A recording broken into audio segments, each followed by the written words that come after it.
That's the last night of the games. How about my days shooting concerts? That's Meatloaf and that's Freddie Mercury. Took me a couple of years to get this one. This was one of the few times the eagle looked at me like it wanted to rip my face off. Most of the time you get a profile. This one I had so much fun doing because it's a combination of flash and a very slow shutter speed. It was at the Busker Fest downtown on Yonge Street, and these guys wear stilts and they walk around. At this time was dinosaurs. A couple of years before they were dressed as ants. And I saw them as we were leaving the first time with ants and I wasn't ready for it, but this one I had to find the right shutter speed with the flash and the right distance. And it's kind of a strange thing.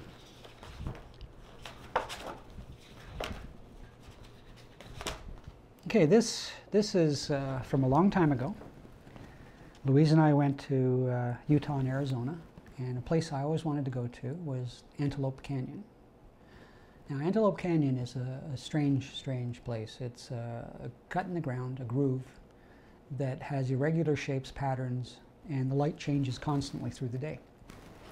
We hired a lady to take us there, and she was part of the whole entertainment value because she shows up with a Jeep and she's got a cowboy hat with a rattlesnake head, mouth open and fangs showing on the top. She's got the blue stones all over her belts.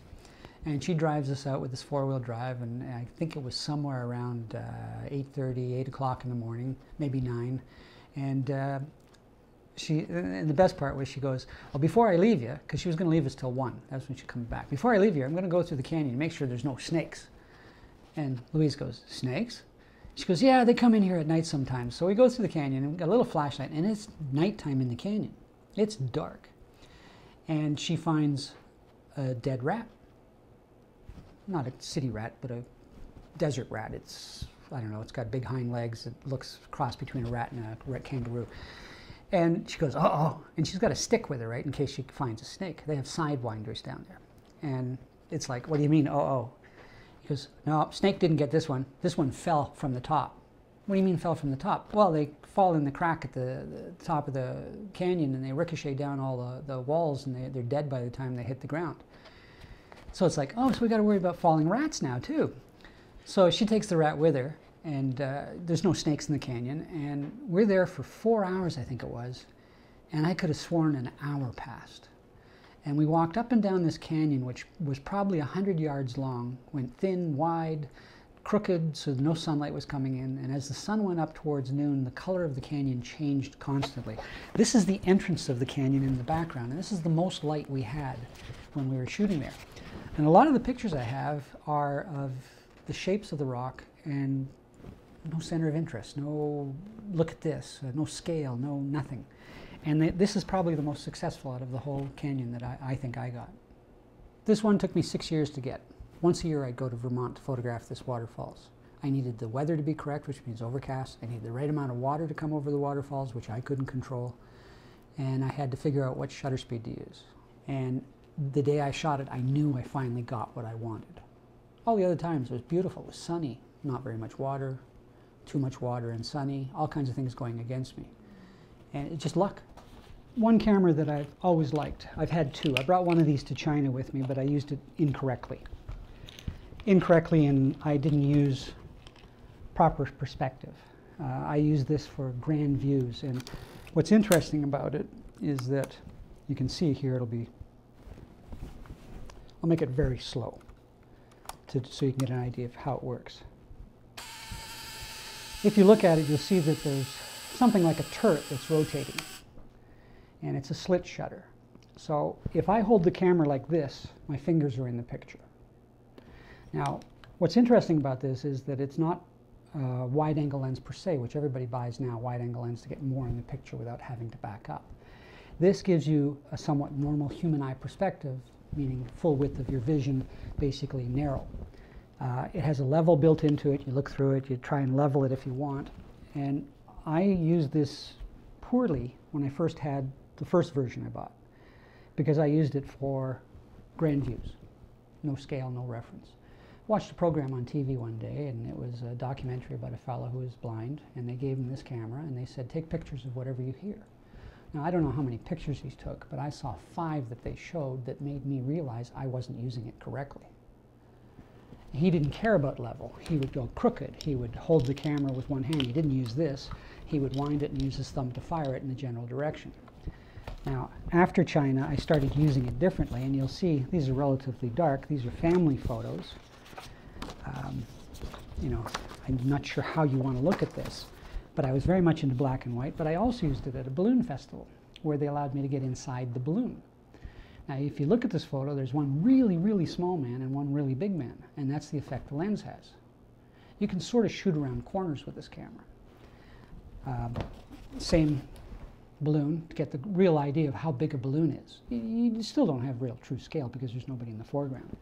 Here, it's a street scene. I'm shooting the other side of the road, and my daughter's pressing the button to cross the street. Okay, here's my daughter feeding a lamb, a sheep. I'm in very close, doesn't seem as distorted.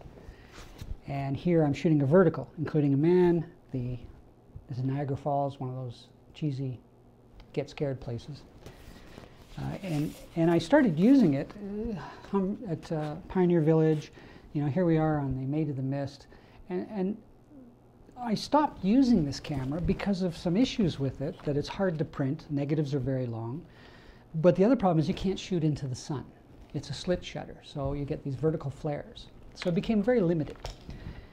What's interesting about this one is that it's so wide angle that you require a special neutral density filter that's darker in the center and lighter on the outside edge to compensate for the lens's loss of light on its outer edges.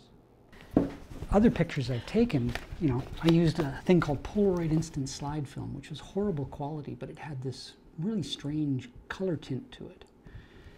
And it can't be really duplicated. I've tried copying the slides with my digital camera, and it gets these weird patterns because the Polaroid film it's got layers of emulsion, and it's like I say, terrible quality.